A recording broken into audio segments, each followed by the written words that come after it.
After Mrs. Gable's husband passed, she just wanted peace. But this local developer, a total corporate vulture named Bryce, was determined to ruin her vibe. He kept pestering her to sell her eyesore of a cottage for a fraction of its worth, basically trying to scam a widow out of her home for the clout of building some mid-tier luxury condos. When she said no, Bryce went full villain mode and actually told the city council she was senile and couldn't care for the property.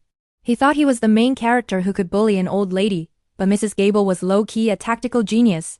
She did her research and found out Bryce was deathly allergic to bees, like one sting and it's game over.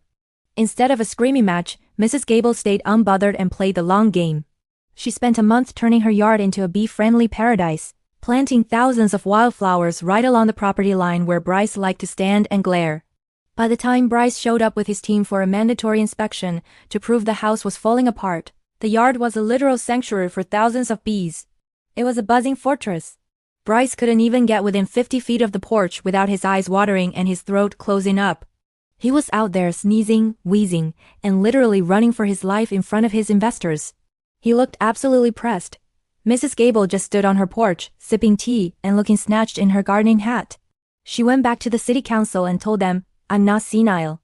I'm just saving the environment and the pollinators, unlike some vultures who only care about the bag." The council was so impressed by her eco-friendly initiative that they gave her a historic preservation award, making her property untouchable.